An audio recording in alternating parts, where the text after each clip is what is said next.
My dear friends, this is Dr. B.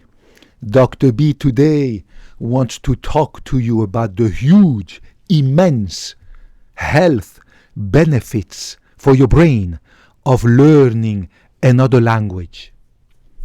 You will never imagine what it can do to your brain to learn a second language, or a third language, or a fourth language, or a fifth language. It doesn't matter. Learning another language, right, than the one that you already speak, which is English, right? I live here in Mountain View, California, right, in the US.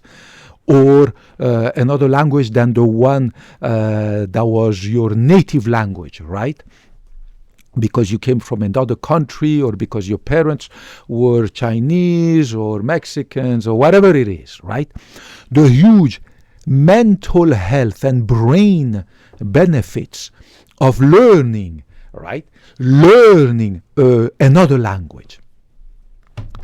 Guys, scientists, right? Neuroscientists discovered many years ago, right? Many years ago, that when you take a rat or a mouse or a cat or a dog, right, and you make that animal go through a challenging cognitive test, right? That, for instance, for a mouse, you have to make them go through a labyrinth, right, in order to find the food. And every day you change that labyrinth. Or other type of experiments that test, that make the cat, the mouse, the dog, whatever it is, or the parrot, whatever it is, right, have to challenge their brain, have to use their memory, develop their memory, right, in order to find that food, in order to find their exit away from that weird room or blah, blah, blah. You get the point. They have discovered that after they had euthanized that animal and checked their brain, right, they put the brain under a microscope, right, and they saw, my God, the animals that had their brain challenged intellectually, cognitively, compared to the animals who were just given the food every day without any challenge to their brain, without any need to improve their memory, their cognitive abilities. These animals, in their brain, when you look at it under microscope, develop more and more, 10 times more, 100 times more connections between their brain cells. We call these connections neuronal connections, also called neuronal synapses. A synapse, in neuroscientific terminology, is a connection between two brain cells. In our upper brain, right, the part of our brain that we call the cerebrum, that makes us think, makes us move, makes us feel, blah, blah, blah. We have about, for an average adult, blah, blah, blah, about 10 billion neurons, right? And these neurons are not alone, right? These brain cells are not alone. They interact with each other. How do they interact with each other? By forming communication connections, right?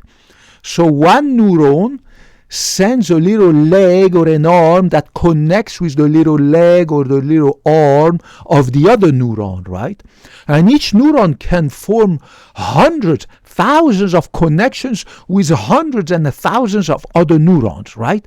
So imagine having this little animal, you put the brain under a microscope, this animal went through challenge, right? Intellectual, cognitive challenge for the last many months.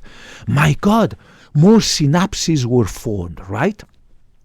And of course, on and on and on and on, we now know by scientific evidence, scientific proof, right? Neuroscientific evidence, that if you put the brain of a human, right, if you challenge it with an intellectual work, right, the brain cells form more and more connection, more and more neuronal connection, also called neuronal synapses.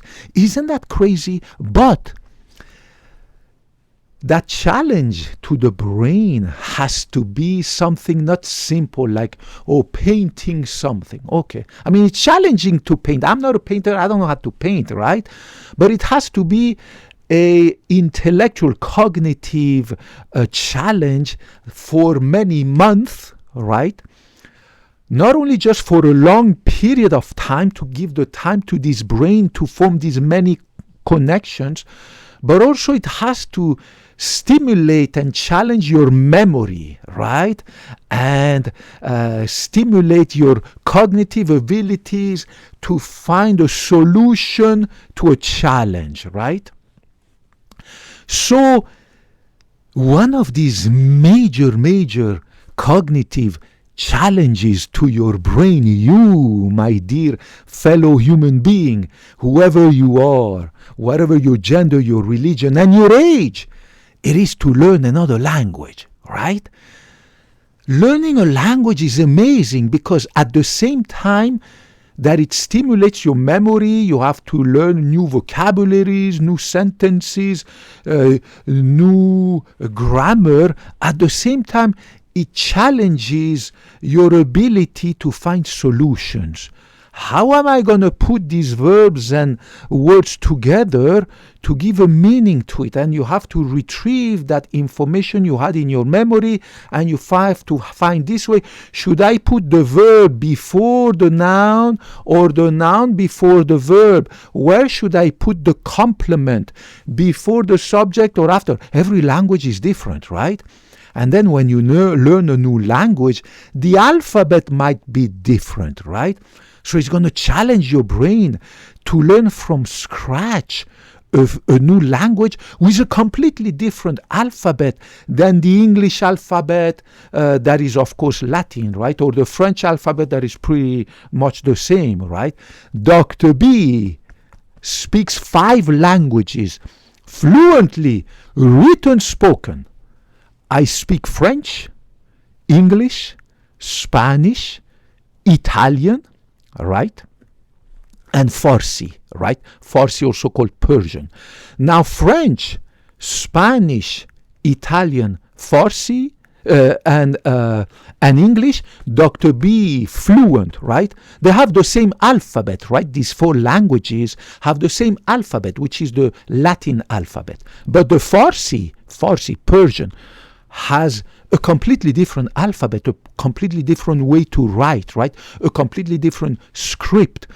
In the Farsi language, we use the Arabic script, the Arabic alphabet, and you write not like in English from left to right, but from right to left. And it's a completely different language, completely different alphabet, right?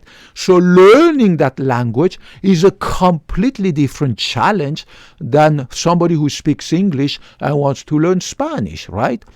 That one is not that much of a big deal compared to learning a language like Farsi or Arabic that have a completely different alphabet, right?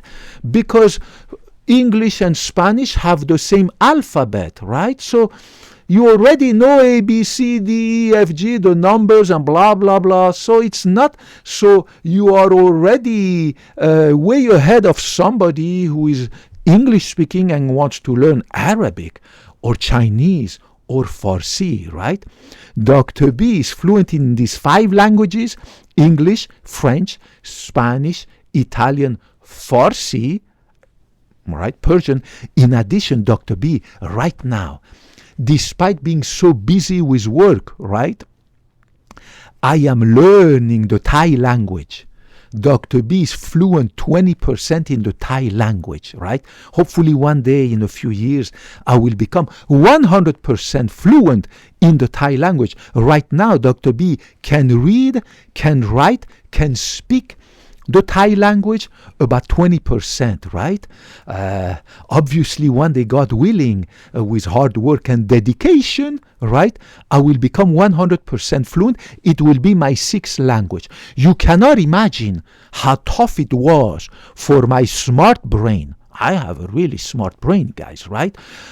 I apologize. I don't want to brag. I apologize. Anyways, despite my sharp brain, super smart brain, it was really challenging when I started to learn the Thai language, because I was used, of course, to the Latin script that we use in English, French,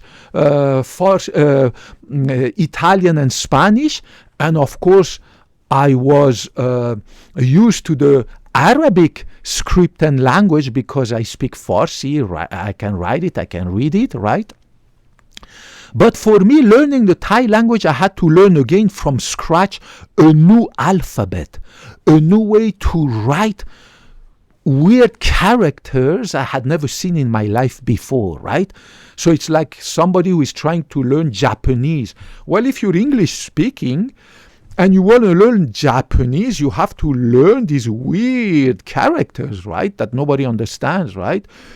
And same thing if you're English speaking or Spanish speaking or French speaking or Italian speaking and you want to learn Chinese, my God, you have to learn from scratch how to write these weird characters, how to read them, blah, blah, blah.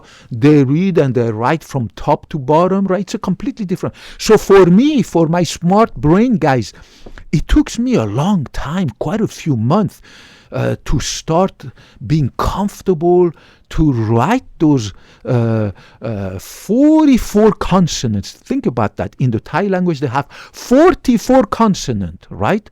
32 vowels. And they have all these 4 different tones. So I had to learn these 44 Thai consonants, right? And these 32 vowels. And these 4 Thai tones. So it's crazy. So think about it. How few, we have only few letters, right, in the Latin alphabet. The A, B, C, D, E, F, G, up to X, Y, Z, right? Imagine in the Thai language, 44 just consonants, 32 just vowels, plus 4 tones, right? My God, it was crazy. It was brand new thing to me. Guys, you cannot imagine how much my brain struggled during the first few months when I started to learn the Thai language. But my God, it was such an amazing brain exercise, brain cognitive challenge. I'm sure that right now, as I keep going with the brain, with the Thai language, my neurons, my brain, my neuronal synapses, there are 10 million more, right? So the health benefit of learning, guys, another language are tremendously huge for you. And it will keep you constantly, your brain, it will keep your brain constantly challenged. It will keep you from developing dementia. It will keep you from developing neurodegenerative diseases. And as you know, and as I told you in another video, guys, our brain, our central nervous system, our mental health drives the physical health, right? The two are connected. You cannot have a brain that is not healthy and expect that your body, your physical body, will be healthy. It's just not going to happen. And you cannot have a healthy body without having a healthy brain, right? Mental health drives physical health. And conversely, physical health, like a feedback mechanism, is gonna give you mental health, right? The two are connected, they go together. So if you wanna age gracefully, you need to have mental health and and physical health, right? As an example, everybody knows that if you have anxiety disorders, depression, blah, blah, blah, chronic stress, right? Your immune system gonna become weak. Your brain stimulates your immune system, keeps it strong. So you will never get sick like Dr. B. Never got a bug in my life, right? No COVID, no flu, no freaking anything gonna get me sick, right? Because my brain is sharp, my brain is healthy, right? And I constantly challenge my brain at work, at the gym, right? The more you exercise, the more your brain will be healthy, blah, blah, blah. And of course, by learning my sixth language, language number 6, which is the Thai language. So guys, and of course, and I forgot to say, you cannot imagine how much your brain health has an influence on your cardiovascular health. Less diabetes, less high blood pressure, and of course your gut, your intestine. Remember, the intestine is called in medicine the second brain. So we have the brain here, and they call the intestine the second brain because there is direct connection. Neuronal connection, nerve connection, synapses between the nerves in the wall and the ganglions of our intestine and the nerves in our brain, right? And they give feedback to each other. So if you are mentally not healthy, subject to anxiety disorders, stress, chronic stress, right? Chronic fatigue syndrome, blah, blah, blah, depression. My God, so many depressed people. It's crazy. If you don't sleep good, your brain not going to be healthy, then your gut is not going to be healthy. You're going to have develop gastric ulcer, gastric inflammation, constipation, and blah, blah, blah, and blah, blah, blah. You're not going to digest the food nicely, right? And then you're going to see this doctor, family doctor, or internist who's going to tell you, oh, I'm going to prescribe you this medication for your chronic anxiety or for your depression and blah, blah, blah. No, you don't need that. Don't take all these poison, guys. Nobody knows the side effect of these anti-anxiety disorders and anti-depression medication and anti-depression medications, right? Don't take those. Go to the source of the problem. Solve the problem at the source, right? Eat better, eat less, eat a few times, less than 1 or 2 times per day. Sleep good, exercise, blah, blah, blah. And learn a second language, right? Like I just explained to you. And then your brain will be healthy, right? The guy goes to see his doctor because he's constipated. Oh, doctor, I don't poop every day regularly. Well, maybe you should eat less. Well, maybe you should eat less calories and less bulk of food, right? Maybe eat 1 time per day only, like Dr. B, right? I eat only 1 time per day. The rest of the time, only tiny little snacks at lunch, tiny little snack at dinner. And then maybe you should learn another language. Maybe you should, if you have a job that is not intellectually challenging, right? You have an office job or you have a job, that is not intellectually going to stimulate your memory, stimulate your brain to be more performant, right? Maybe you should do that, huh? Then you will see that your memory will get better, your brain will be healthier, and you will not develop all these nasty diseases because your brain will make your body healthy, right? Guys, listen to Dr. B, listen to me, and believe me, you will age gracefully. You will get retirement. You will get to retirement age gracefully, healthily, with no chronic diseases, no chronic inflammation, no chronic depression, no chronic anxiety, no chronic stress, guys, no diabetes, no high blood pressure, no heart failure, and no cancer. Guys, remember that cancers, guys, people who are immunosuppressed, who have low immune system, they are way more prone than somebody who has a brain that is healthy to develop cancers, right?